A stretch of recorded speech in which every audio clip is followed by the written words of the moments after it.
Okay. Welcome, everybody. I am Lauren Joe at NameMyBusiness.co. Today, I am joined by a friend and fellow community member at the Conscious Community, hosted by Leah Lovely. And this is Victoria. And Victoria, we're going to have a little bit more of an interesting reading today. The original intention was for us to do birth chart reading for you, but you have really more than one birth chart in a way. And if you'd like to kind of give us the introduction on that, a little bit of that background of how you ended up by age 7 having 3 birth certificates, I'll let you tell that story. Okay. My mom was down in Mexico visiting her sister and fell in love with my birth father, got married, had me. So that was my original birth certificate. Then ended up divorcing him. And at the time, it took her some time to get me like back into the US. She's from New York. And at that time, she changed my name, dropped his name from it. And then I had the birth certificate with just her maiden name on it. And then she remarried, and my dad adopted me. And so then I got my third birth certificate with his name on it. Yeah. So I've definitely heard, from people before of talking about, oh, well, name changed, or, maybe it was the case of an adoption, right? And someone came in and adopted at 3 years old, like a step parent or whatnot, and they've had their name changed. But I don't know in each of those cases if they actually were changing the birth certificate every time. So, originally when we met up, I was like, well, I think your birth name, the original birth name is still like the name. And then I was kind of looking back and I was really thinking and really paying attention to the fact you said the birth certificate changed. I said, you know what, we're going to do this a little bit differently rather than kind of trying to figure out which is the name, because that's maybe what I would do usually with someone is to ask some questions and say, well, it seems like this one isn't resonating and this one is, and let's just read that chart.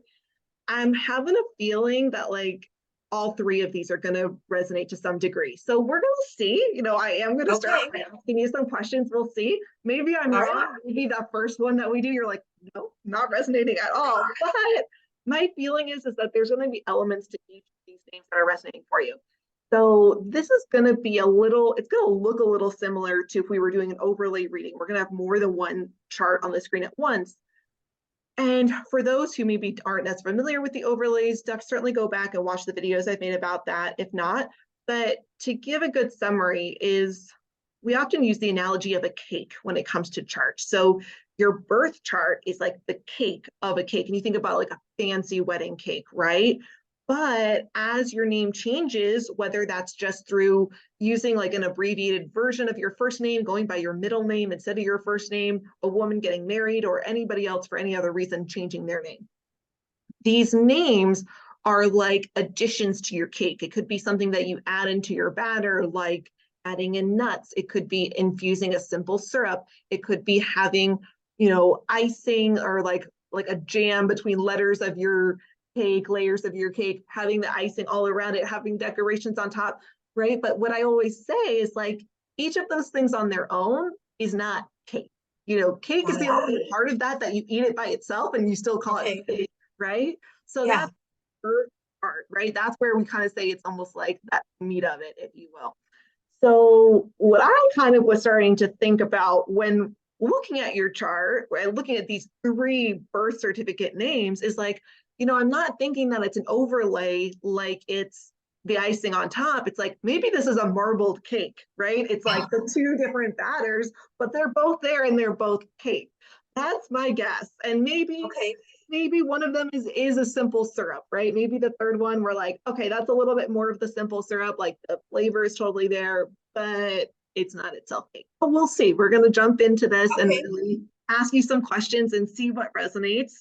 And already, I've gotten to know you a little bit. You had shared some information with me. And so there's already certainly some numbers that I'm thinking are going to be present just from that little bit. But I'm super excited to get to ask you some more questions and find out more about what resonates and what doesn't. So without Yeah, further me too. ado, Cool. gonna go ahead and share my screen. You can go ahead, you can see these 3 names there. Okay. Yep. Awesome. So the first name I want to talk to you about is your birth name. So Victoria Stephanie Suarez McNally. I want to start by talking to you about your physical karma number. So physical karma right? It's our challenge. And because in the physical karma is what we experience more strongly earlier in life, for most people, on average, they start to transition from physical karma dominance to spiritual spiritual triangle dominance around like 35 to 42. So especially as we talk about some of these physical karma numbers, it might be very, it may happen that for you, right, that you've gone through this transition most likely from one dominance to the other, that you're like, oh, well, when I was younger, totally, but that's not a challenge for me now, right? And that can be totally normal. So I may at times sort of phrase it almost like a present. I will try sometimes to really phrase it as, were you ever? Because it's not necessarily just about you now, because if you think about your charts, it's meant to be, things that you're working through. So what was maybe a challenge earlier in your life, it may not be a challenge now, and that's great because you've been working through it. So to kind of try to keep that in mind as I'm asking these questions, even if now it's not a big challenge, think about, especially with a number that's physical karma earlier on in life, when you were in elementary school or in your teen years, in your 20s, was that a big like defining challenge of your life or a big obstacle you were facing? Okay. So with that being said, especially with the 11 too, the 11, it's about structure, it's about assimilation. And so when you think about assimilation being a challenge, a difficulty, what happens for a lot of people with this number is difficulties with learning. And so difficulties with school, difficulties with sort of assimilating in new information, where it's like they are really, really smart, but it can take a little bit of time to like learn new information. So the first thing I was going to be kind of curious about to sort of get a sense of if this number may resonate for you was like, what was school like for you? Did you struggle in school? Was it hard, difficult for you to learn? I wouldn't say it was difficult for me to learn, Mhm. but it was difficult for me to learn in that style. Okay. I did not like school at all, Yeah. and I was bored. It was like I would, if we were learning reading, I would read the whole paragraph and then we'd have to go through it line by line with the teacher, and I'd be like, this is terrible, boring. So school was a real struggle for me, but not necessarily because I didn't understand. Like I feel like I was Yeah. smart enough. So, but Right. it definitely was a struggle. Okay, interesting. And then the other, of course, part of this is that just because a number has a challenge, right, may not be the challenge that your soul was looking to have in that lifetime. So it's like, okay, so there's a little bit going on, clearly very smart. So when you talk about the school, it is a bit the challenge with the structure that school was, right? That wasn't the Yes, structure that worked for you. absolutely. Yeah, okay. So I'm seeing some potential. Um, the other aspect with this number, with the 11, is that it has what we call a double letter lesson. Okay. And that just has to do with because each number represents a letter. So it's this double letter, and double in terms of it's a lesson in polarity, one side of a polarity and the other side. And so it's the lesson of life to death or death to life.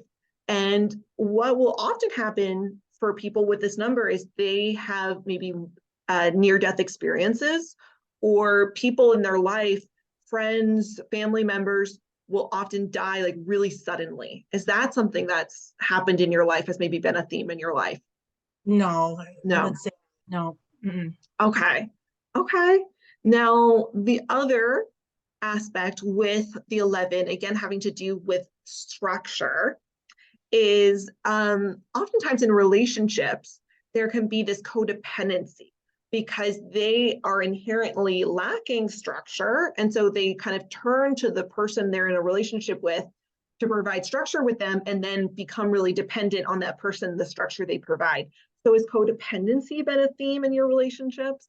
I would say yeah, Yeah. especially my first and longest marriage. Yeah. Yeah. Okay. So we're seeing some more resonance there. Now, you'll notice for that first name that every number that's in the spiritual triangle is a 9-9. Now, it is uncommon that the entire one single triangle will all be one number. That's Oh, not very common. So this is maybe the one of the first times I've seen it. And the fact that this is all nines is a challenge because the nines are so powerful. And it's the most powerful number in this system. So if you think about power and just like the energy, and you think about almost like an electric grid, how much charge there is, that when there are more four or more nines in a chart and you have six of them there, it's like really difficult on the human body. It's almost like you were trying to put too much electrical power into, whatever object you have and you blow out, your appliance. It's almost like that on the human body. It's like really a lot. It's almost like too much. okay. So I mean, one thing I'm kind of wondering for you is like, do you ever just feel like, I don't know, it's, what's the right way to face this? That the energy is like too much for your body in a way? Like, have there been like has like your physical health in a way kind of been a difficulty in your life that it's like, Oh yeah.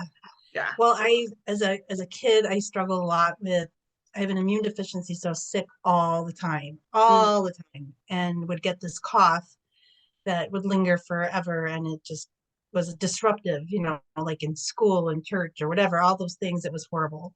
But I also, especially once I kind of hit puberty, I've just always felt like I don't fit in this body. Like when I look in the mirror, that is not what I feel, if that makes sense. yeah, I mean, it's yeah, obviously, I mean, like I've struggled with my weight, so it has to do with weight too, but it's not just even so much that. It's just like somehow it just doesn't, it's not all, I don't know, I just don't feel connected to it physically.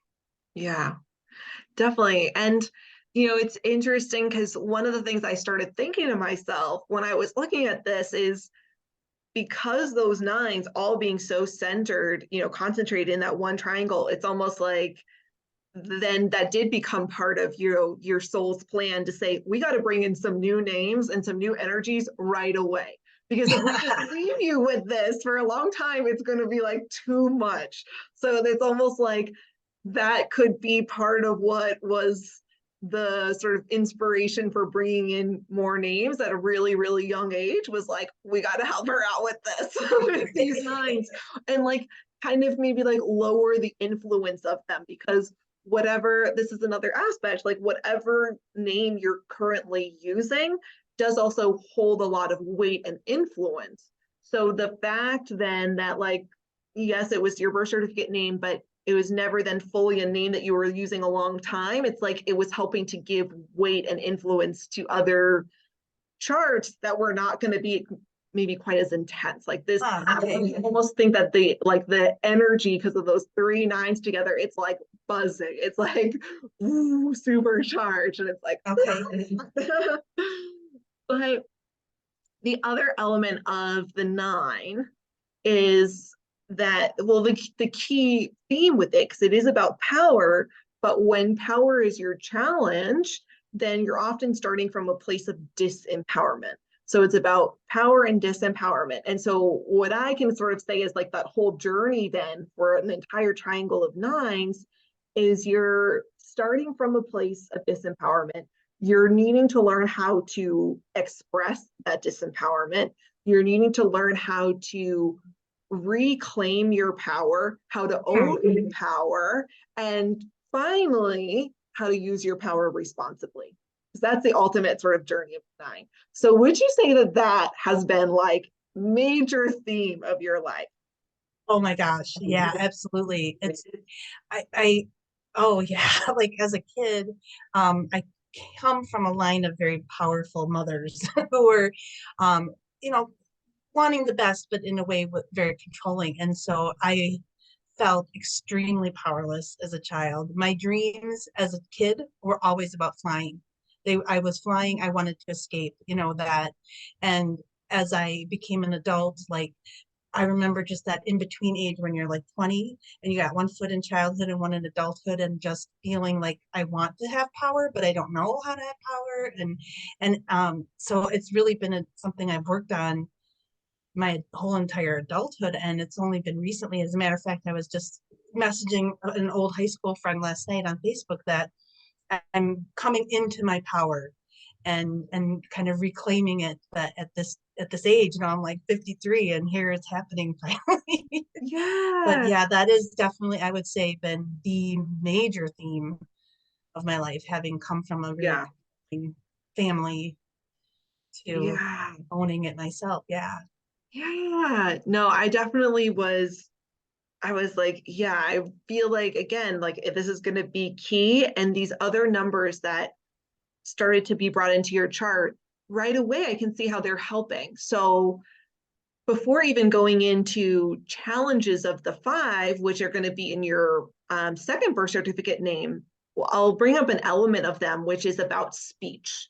Okay. And so when we look at the nine and the fact that I said one of those steps is just expressing your disempowerment, I can see right away how that five can be an advantage to you to have brought that into your chart.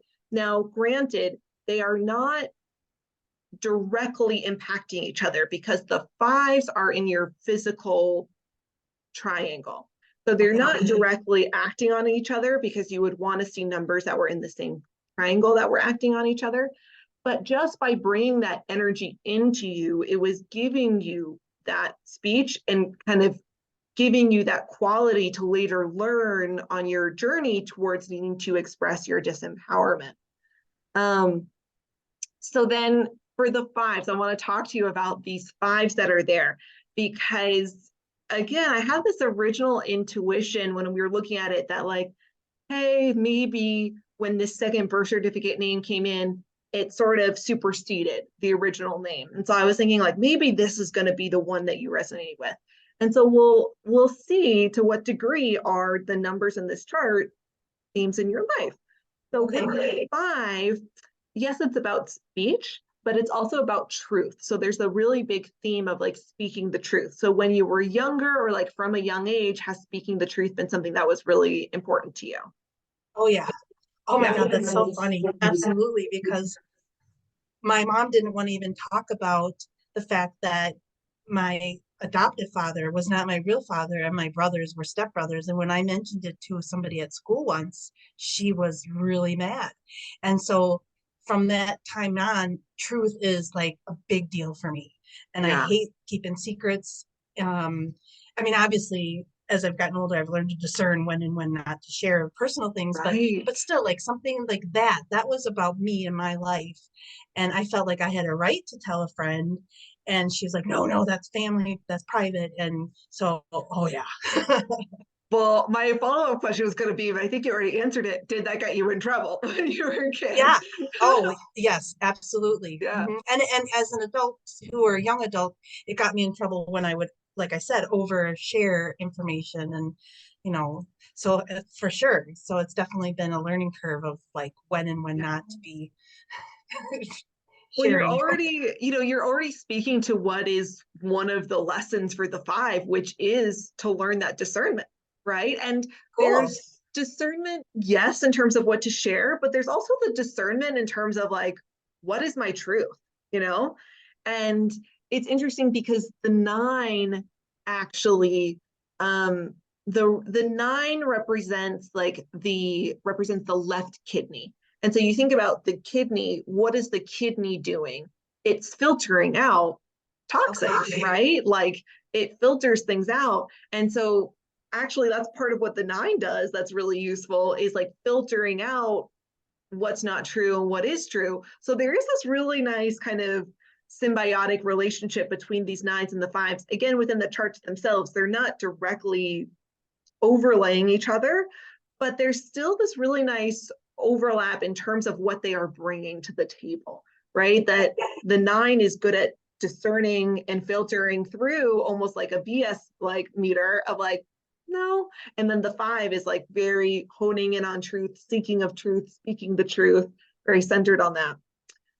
So interesting. And then you shared on the community that we're in last night, and it was so funny because I, of course, had already done prep on the reading. And one of the questions that I had written down was, are you a good writer? Are you drawn to writing? And then literally last night, you're sharing on the group, I've always loved writing. And I was like, Oh my goodness, spot on. So yeah, talk to me a little bit about that. That's something you've really been drawn to from a young age, was writing. Oh yeah. I've ever since I can remember, I've always thought I want to write a book someday. And so in my head, I've been writing books all this time, but I've never made the time to start putting it down. And then now while I'm on sabbatical, that was one of my goals, was to start putting some stuff down on paper. And I did my first one, and it felt so good to like get it out, and then having people read it has been like a bonus. But just getting it Yeah, out and writing it was just huge for me. I feel really empowered with yeah. that. So yeah, fives are known to be great writers. I'll have to look at all of your names because of course we're really looking at what's like the birth certificate versions and not just first or last. I hadn't looked at your married name. Um, Yeah, because I've or had two more names since then. yeah, yeah, I haven't looked at them because whenever you see a 14-5 in Soul Destiny, now granted, when a number shows up in the Soul Destiny position, but it's an overlay name, it's not saying this is your Soul Destiny, but it's still showing a direction that you're going. You're still going in that direction, but it's like, what's your birth chart is like the Soul Destiny as terms of like the life purpose, right? And that's what's already going a little bit tangent, interesting about the three names we're looking at today is 2 out of 3 of them do share the same soul destiny. So it was sort of saying, hey, even though we changed this name, we kept that purpose the same, those first two. Um, but the reason that I do bring that up is because when a 14-5 is soul destiny, that's usually a person who is going to write a book in their lifetime. So I was like, oh, I'll have to look at all of these names to see if there's another version of your name, even though it wouldn't be your soul destiny, but still kind of showing it could show why from such a young age you like intuited this if that could come in one of those positions. So I'll have to look at that. That's so interesting to know. That is so cool. Yeah, I love this. Yeah. Now the other thing, because you had shared your birthday with me, which was like end of April, mid-April. Where are you on officially the Taurus side or the Aries side of that? I've always thought Taurus, and so that's where I've always just claimed. And I resonate more with the bull. Okay. Okay. No, I only ask because 5 is actually associated with Aries energy. So I was Oh, okay. curious to be like, wait, are you on the, because you're one of those birthdays that probably depending on the year could Well, change. and it okay, because I've always wondered that, like where I fall, because I've seen that where sometimes people will say, well, you can be both, or and so I don't know. I've just always I haven't really understood enough about astrology to make a real Well, decision. no one on astrology would say then like look up your actual chart, right? To look up, especially including even like the time, because I'm someone who's also sort of born on a cusp. Like my birthday, if you look up dates, 9 times out of 10, it would say I'm a Pisces. So when I first was introduced to astrology in 7th grade, and this is a tangent, sorry people, I thought I was a Pisces because I was reading 17 magazine. It told me Pisces. Well, my mom, it must have come up when I was at home because my mom was like, "You're not a Pisces, you're an Aries," and I was like, "This magazine right here," middle school child being like, Yeah. "You're wrong." And she's like, "Well, actually, an astrologer did your chart when you were a baby. We had a friend did your chart. You were an Aries by 7 hours." And I didn't really know what that meant for until I started to really get into astrology. I was like, okay, I understand what it means to be an Aries by 7 hours. But Okay. anyway, so you should look up actually like with your day and time because it is possible you could still be an Oh, Aries by 7 hours, right? Maybe. okay. Yeah. I'm gonna totally do that. That's interesting. Yeah, Okay. because that will definitively tell you was the sun in Aries or was the sun in Taurus, and then you'll know. But if you're just Okay. going on dates, then it's like, well, we don't know. Okay. Yeah. Oh, I did not know there. Yeah, that's somewhere I haven't dove into yet. Well, it's interesting the fact that you're even then born on that cusp and then bringing in this 5 energy a couple of years later. It seems like there's definitely something there with that Aries energy for you to learn. Because when a person has a 5 in their physical karma, Okay. they're here to learn Aries energy. Whenever the Oh, 5s are really there, it's either about embodying the Aries energy, learning to embody it. So I think there's something to, even if you do find out definitively that you are a Taurus sun, right? There's still going to be Aries there in your chart. There's still going to be a lot to it. Who knows? You could be an Aries rising. But this is telling me there's something to learn about the Aries energy. So if you're wanting to learn more about astrology, I would certainly pay attention to it, even if Okay. the answer is you are a Taurus sun. There's something that you should be learning about this. And so what is it that you do know about Aries? Do you know anything about Aries energy? No, because I've just always ignored it. Okay. Well, let me tell you, as an Aries sun Yes. myself, well, the Aries, they are the first sign of the zodiac. So, especially within this system, a lot of the parts that we bring up about Aries are the fact that they are visionaries and pioneers. And if you also think about Aries and the fact that it's a fire sign, cardinal fire sign, these are very, very passionate people. And that was Oh, something that had stood out to me when you were sharing, your dreams with me, was like you wanted something that you were passionate about. And I was like, okay, Aries energy, come through. So, interesting. Wow. have you considered yourself maybe a visionary or pioneer? Oh yeah, yeah, I do Yeah. feel that way. I always feel like whenever I enter a new situation, that I'm there to disrupt it, like like just to change things up. And I've tried to tone it down because it's gotten me into trouble again a few Yeah. times. But absolutely, yeah. Huh. I've Awesome. always just resonated with Taurus because it's like they're always like, oh, stubborn, and I feel like, well, I'm stubborn. So, but maybe I really need to explore that. Yeah, and I mean, again, it's like, there are these two modalities, right? So according to astrology, it's like, yeah, you might just be that Taurus, and that can have a really, like, when I think about the number that Taurus represents in the soul contract system, it's the six. And so with all of these numbers, we always look at their relationships, right? And what's beautiful about the six is that it's the second most grounded number in the system after eight. And so that's actually the next thing I was going to bring up with the five, not so much to the Aries energy itself, but to the five, is that this is the least grounded number in the system. It is the most spiritual, and spiritual in the sense of almost having like an etheric, wispy energy. Think of kind of almost like smoke or, fog. It's like, think about what do you call it? Dry ice, right? And you were to Okay. see that like misting, that's kind of the energy of the five. It's there, it's wispy, it's fairly physical. So I was wanting to ask you, like, do you feel like you are someone who has a maybe feels ungrounded, has a bit of Hmm. a floaty, spacey energy? Oh yeah, absolutely. Oh my God, when you were saying it, I'm like, yep, that's me, absolutely. And I feel like that, like part of when we were talking before about how I don't feel like the body and soul match, that's part of it. It's I struggle staying grounded because I am deeply spiritual. I have always been, and I'm not religious per se anymore, but I'm still extremely spiritual. But it's a constant struggle for me to stay grounded, and I do feel like I'm just all over the place. And Ah.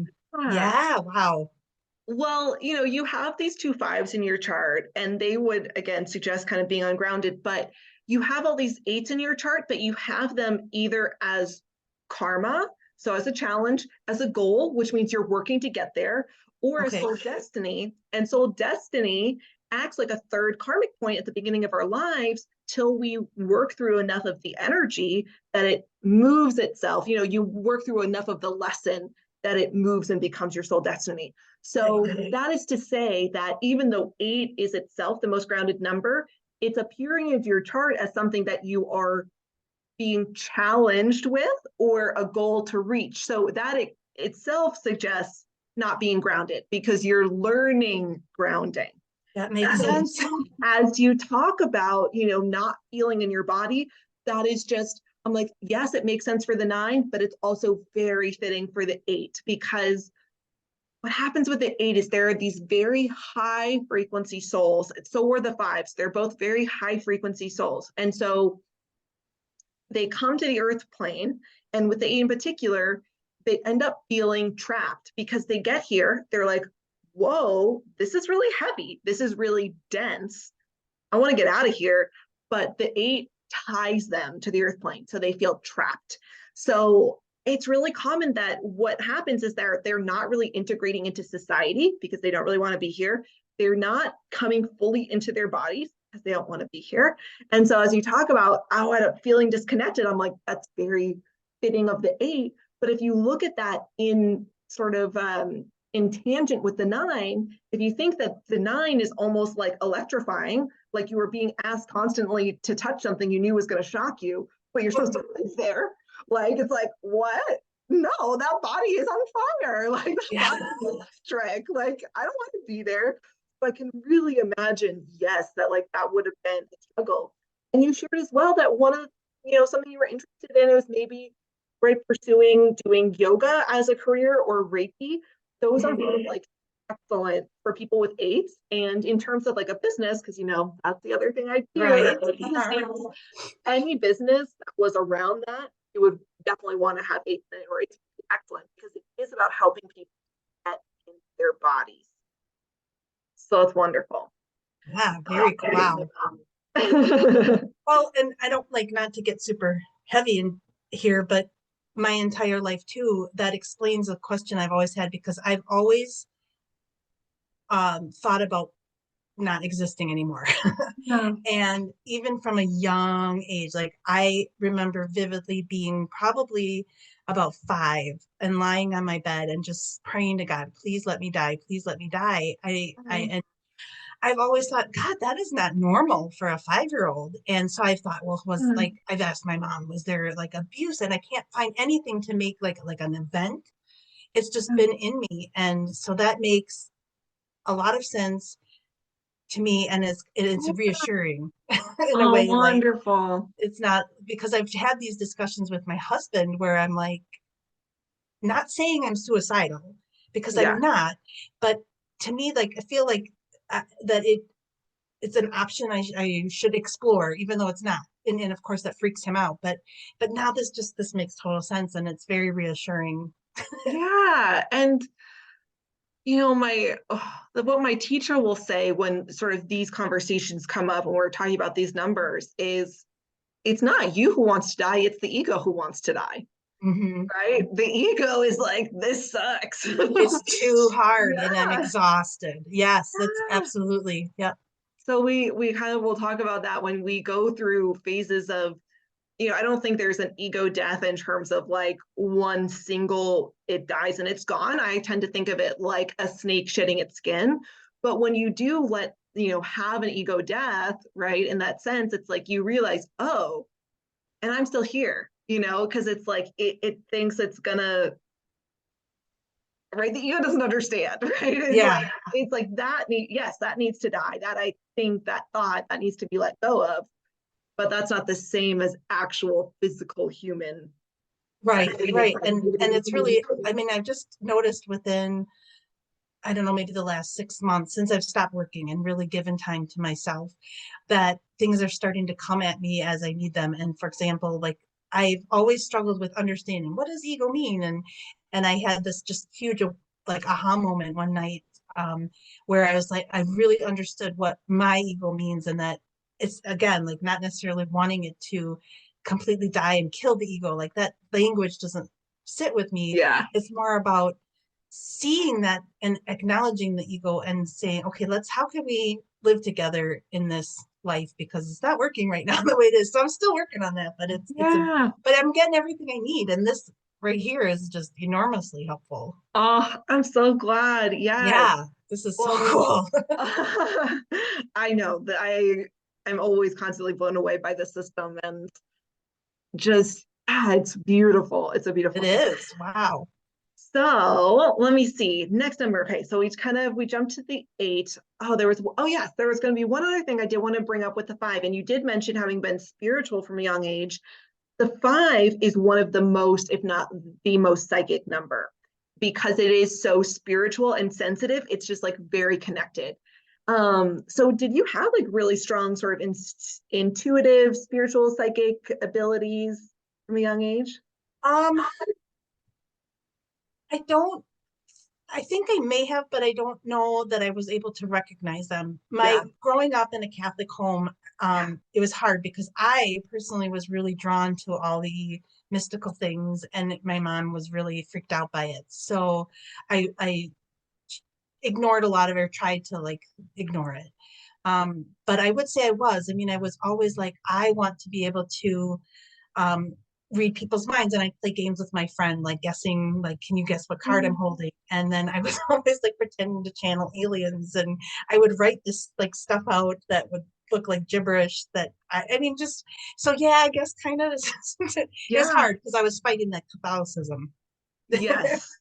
Yes. No, there's a medium that I've heard, on the radio and stuff, Maureen Hancock. She like had grown up, Not heard of her.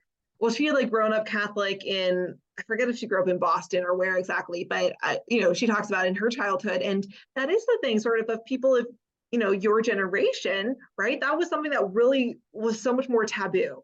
And so, Oh yeah. she was that interesting case of it wasn't shut down, that it was accepted enough by her mother, that it was able to not have to get turned off. So that's what I was kind of thinking. As soon as you were mentioning Catholicism, I was like, oh, I wonder if it was there.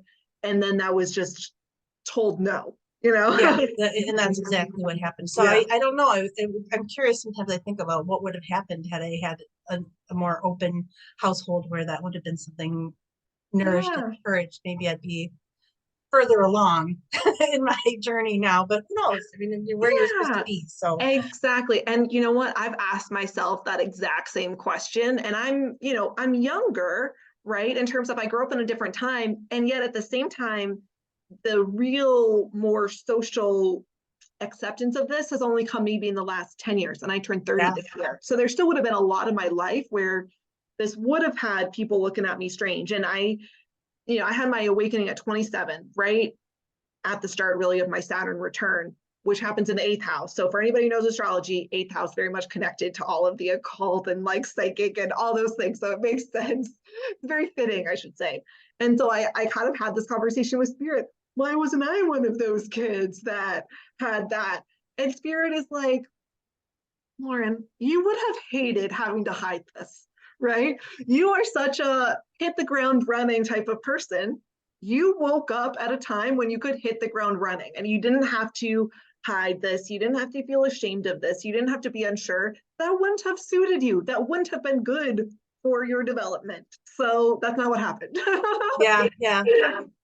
And I like my grandmother was very, very Catholic as well. And like I'm Jewish, and so I had a bat mitzvah. And like my grandmother, she didn't say this to me. She said it to my mom. Was just like, "Am I going to get in trouble with my priest by coming to this bat mitzvah?" So it's like, and so they're kind of like, "You think your grandmother would have been accepting of this? You could have never told her." And I'm like, Right, right. okay. Versus like in Yeah, my same here. and talking to her because she died like years ago. It's like I feel like I have this beautiful connection with her spirit, and it's like that could never have happened when she was alive. Yeah, yeah, that makes total sense. Yeah. Okay. So that I do feel like that wraps up the five. We can definitely see a lot of resonance happening there. Yeah, for sure. I wanted to touch on the 10-1 because, and actually talk about actually the channeling when you mentioned you liked sort of channeling the aliens. The one represents the divine mind. It represents like crown, excellent at channeling. The nine, because they're so powerful, excellent at channeling. And the five, because of so psychic, excellent at channeling. So if that's something you want to be doing more of, I would certainly encourage it. You have these Okay. excellent, strong channeling numbers in your chart. So like just look up different ways of channeling and see sort of what resonates. Try some things out. I think, Okay. you have the number to be very talented, a very talented like medium channel. Cool. Yeah, I will. Yes. Like, the automatic writing because of the fives with the writing as well, some like channeled writing. But yes, with the 10-1, it's interesting because you mentioned in the little blog post that you shared the other last night on Mystery School, and that I'll go ahead and link so people can read it. But you mentioned being very organized. And the Yes. 10 represents Virgo energy in astrology. And so Virgo is very, very organized, very meticulous, can be a little bit of almost that type A personality at times that has the potential for that here. So the 10 tends to be a bit of a perfectionist, can be quite critical of the self, especially, but of others as well. Like judgmental, has some judgmental energies. So Yes. you already shared the organization, but what about some of that more that Oh, critical? yeah, the judgmental part. Oh gosh, it drives me crazy. I'm trying to turn it off, but like people watching, I find myself doing that where I'm like judging and I hate it. It's like, do you stop it? Because I don't want to be that way, but I am, and I am especially critical of myself. Absolutely. Oh yeah. Yeah. Yes. Well, with the 10 as well, it's interesting because it's a divorce indicator, which for anybody watching, if you have this number and you're married, it does not mean you will get divorced. But, I have this number, I'm the child of divorce. You are both someone who has been divorced and is the child of divorce. But I was really kind of thinking about it last night and I was like, what's the relationship with this number in divorce? Why is that? And it's because the 10 and the 10-1, it represents going to going back and forth between extreme beliefs. So a state of belief and a state of disbelief.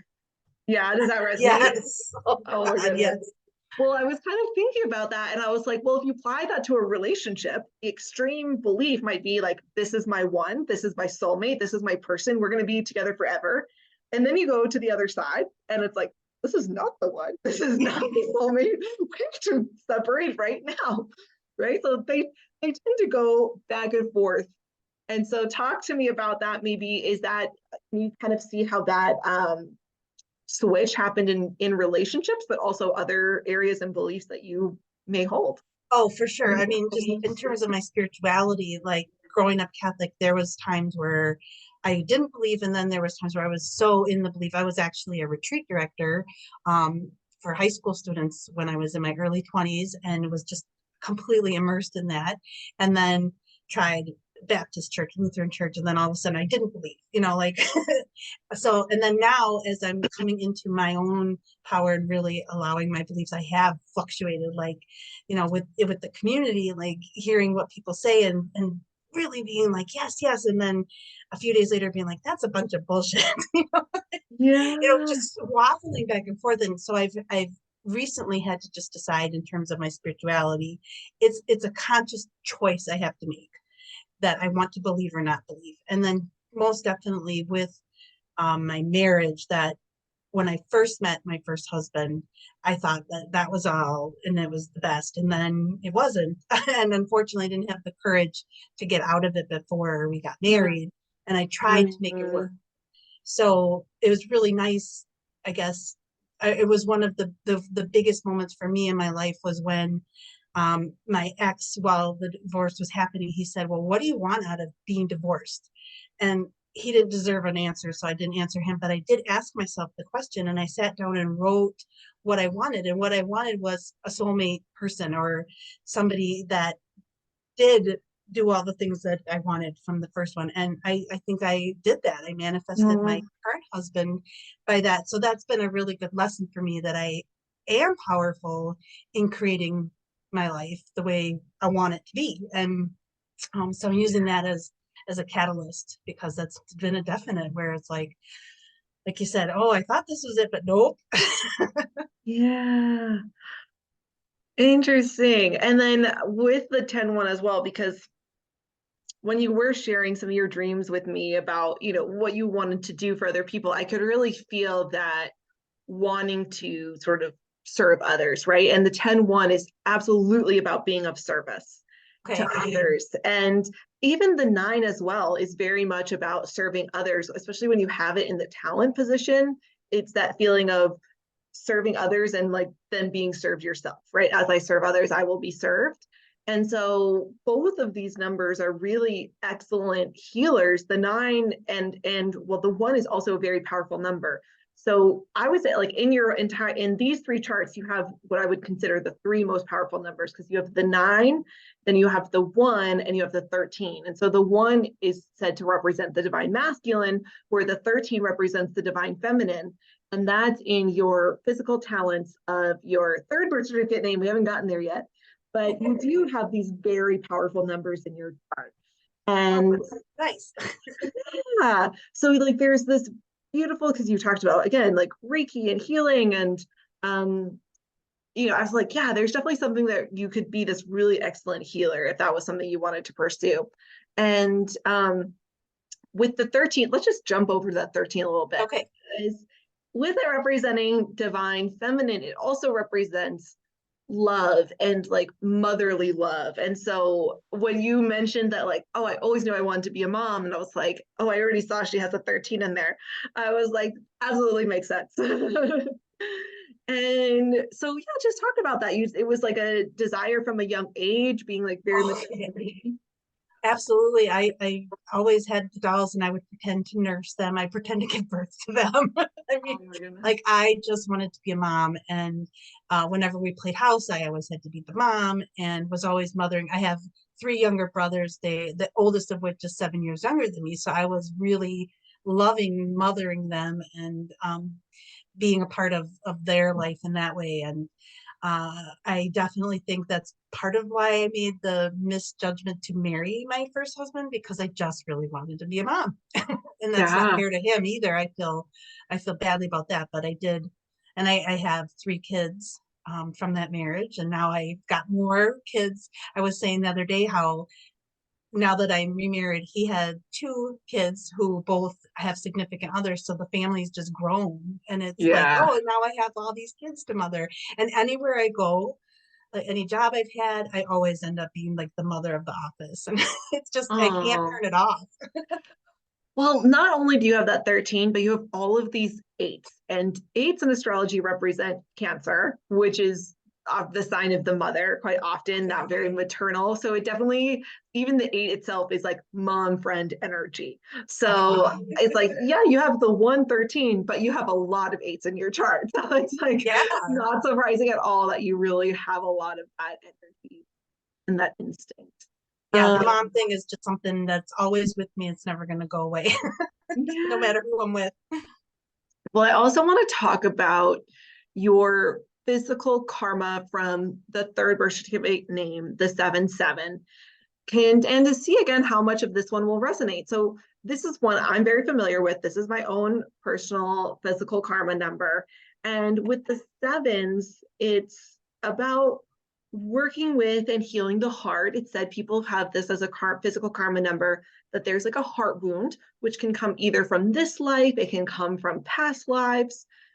But also with this number, with the seven, and this is the part that I have a feeling you're likely going to relate with, is they often go out in public and they wear a mask, they wear a facade, they do not show their true selves. And they keep a lot of that hidden. They feel that there's something bad about them and that if people see it, they will not be loved. So is that something that, yes? Yeah. Yes. Very, very, very, very much. Absolutely. And just going back to what I said about earlier, like how I just always wanted to not be around anymore. I do feel like I have this very deep wound, and that's been part of my struggles. Like, well, I'm always working on things. Why is that wound still feeling open and raw? What am I missing? Like, what am I not? And so, yeah, Yeah. yeah, almost want to Yeah. makes me want to cry almost because it's deep. Yeah.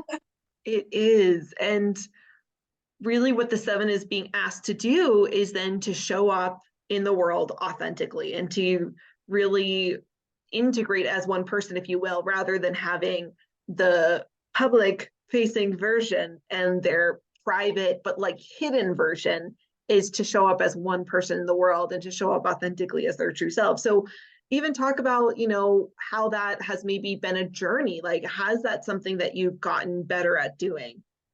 Oh yeah, and because I think like for sure as a teenager and stuff, it was just constant mask, and then I went to the opposite extreme and tried to be really 10-1. real and put my heart out on my sleeve, and then I was burned.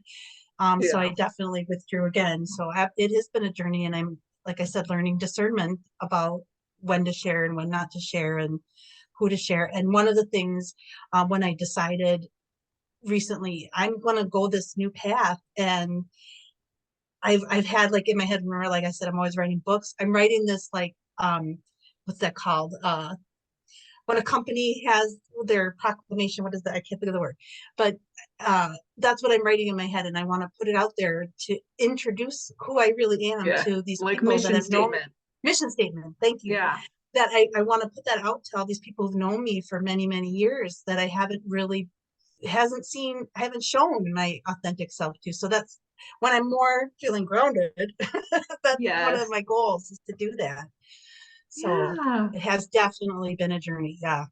Well, you not only have seven as the karma, you also have it as talent, right? That's in the original birth certificate name as physical talent. It's in the third birth certificate name as a spiritual talent.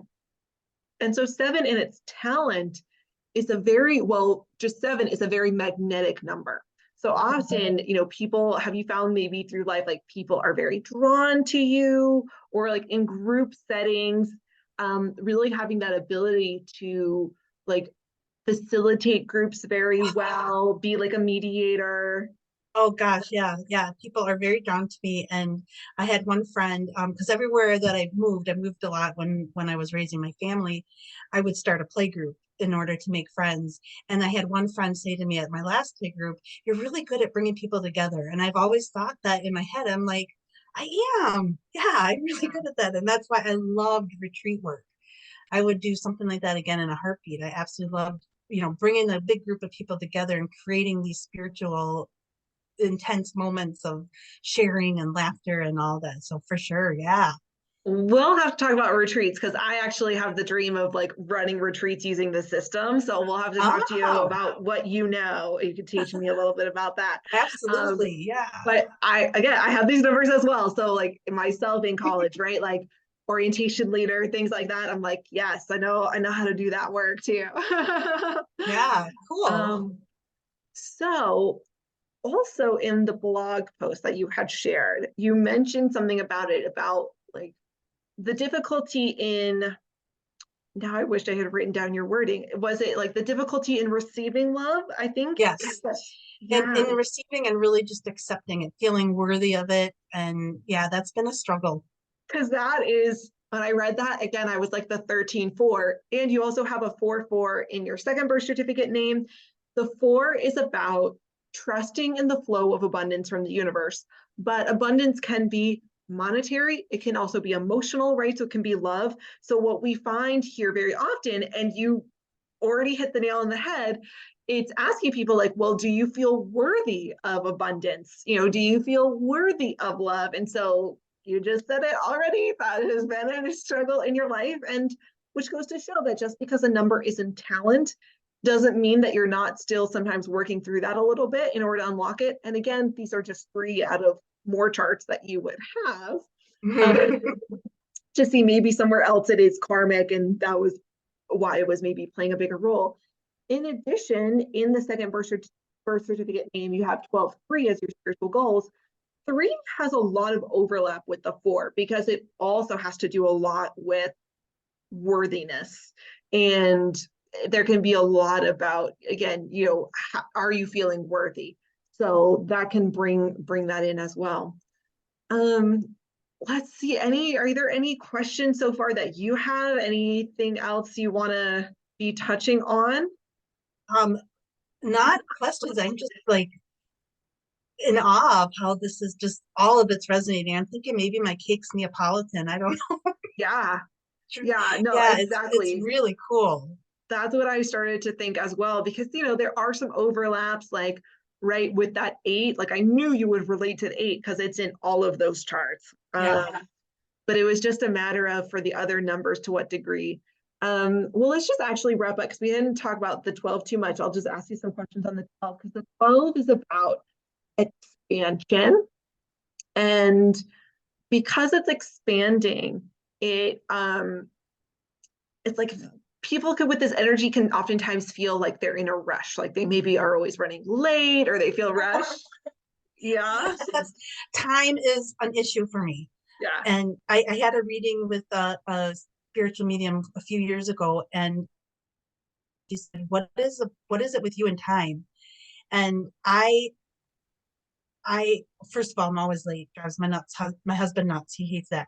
But I always feel like I don't have enough time. And that is it's like a huge thing for me. And I even feel that way about my own life. Like I have to fit it all in. I have to get it done because and then as I'm getting older, I'm struggling with that part of it because I'm like, oh my God, I'm running out of time. So, oh yeah. Yeah. Yeah, and then the 12 represents Libra. And so Libra represents one thing it represents is like harmony and balance. So sometimes with Okay. people with these 12s, it can feeling like out of balance in life. Yeah, pretty much out of balance, ungrounded, not enough time. Yeah. Well, I'll just kind of leave us with talking about the 8-8 as a soul destiny.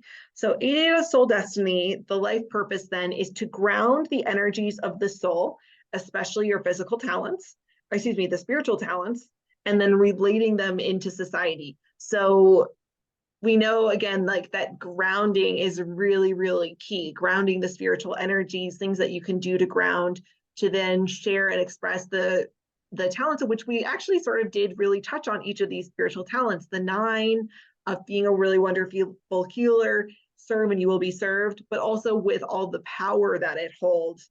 So powerful, having the feeling that you can do anything, right? There's like divine protection and the innate sense of how powerful you are, that you can do anything.